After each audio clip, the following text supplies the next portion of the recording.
The demand for Frontier Nagaland is gaining fresh momentum in the state.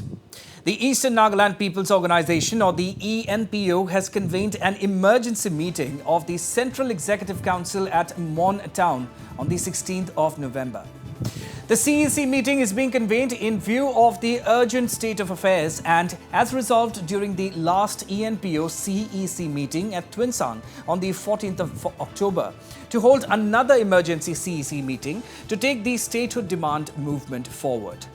Notably, the upcoming meeting will be reaffirming the ENPO August 26th and October 14th resolutions, which include abstaining from participating in the state and central elections, to demand resignation of all the 20 MLAs in the event of no early response from the Government of India, and further, to abstain from participating in the upcoming State Hornbill Festival.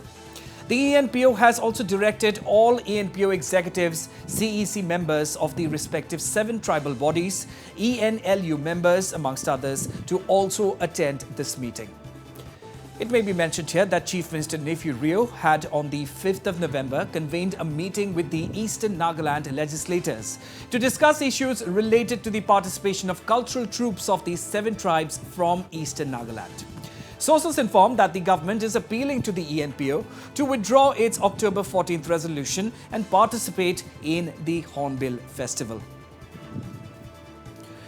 To give us all the latest updates, I'm being joined over the phone line from Kohima by my colleague Sarah Konyak. Sarah, what is the significance of the November 16th ENPO emergency CEC meeting, and will the ENPO stick to the stand of a virtual boycott of the Hornbill Festival, Sarah?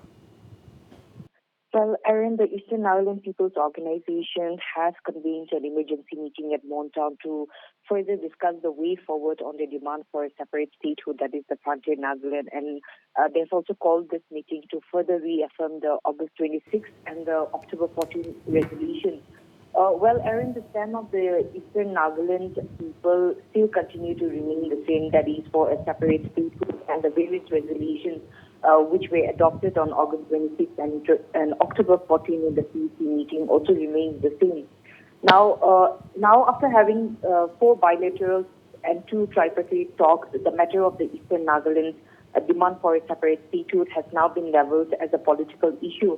And this is the sole reason the Eastern Nagaland are demanding for a response from the Government of India. If we recall back to the month of October, the Chief Minister of Nagaland had stated to our channel that the Government of Nagaland is facilitating for talks between the Union Home Minister and the ENPO.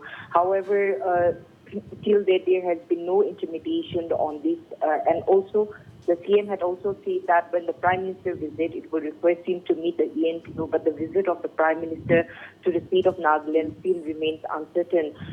Now, if we look into it, the Election Commission of India have already issued notification on the expiry of the existing Legislative Assembly to Nagaland, and elections are just around the corner. But however, the Eastern people are still very hopeful that the Government of India will respond to the demand at the earliest, at least before the 2023 general elections.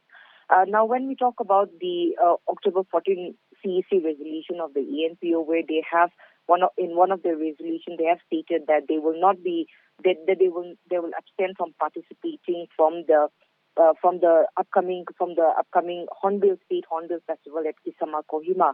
Now, the reason of abstaining from participating from the Hornbill Festival, as per some of the officials from the ENPO, they have stated that this resolution was adopted after having thorough deliberation from the respective 7 tribal bodies, where the cultural troops, where the Eastern people face a lot of hardships, considering the fact that they come from a very far distance.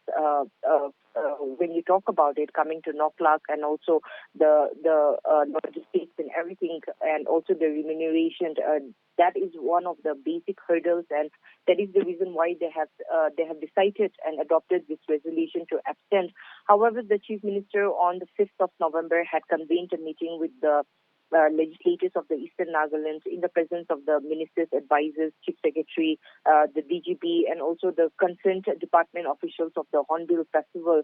And what we have learned is that that meeting, through the ENLU, which comprises of the Eastern Nagaland, Eastern Nagaland Legislative Union. The Chief Minister, the government is appealing through the ENLU to the ENPO to retract from the October 14 resolution and to participate in the Hornbill Festival. That is also one reason. If we actually look into it, then 7 tribes is a huge number, and when we talk about the Hornbill Festival, not the other Naga tribes, but then the inclusion of the Eastern Nagaland in the Hornbill Festival is really significant. So the government, in a way, is trying to pressure the ENPO, appeal the ENPO through the Eastern legislatures to let the ENPO retract from the resolution of the August 14 and to participate in the upcoming State Hornbill Festival. However, what we have learned is that this is also going to be one agenda during the November 16 meeting at Mountown of the CEC, and the Central Executive. The CEC is also the highest decision-making body of the ENPO. So we will only have to wait for the outcome of the November 16 meeting, whether the ENPO will concede to the demand of the state government to participate in the upcoming Hornbill Festival. Aaron. Absolutely. What will be the outcome indeed? Well, we'll have to wait until the 16th of November to find out. But for now, thank you very much, Sarah Konyak, for joining us and bringing us all of those latest updates.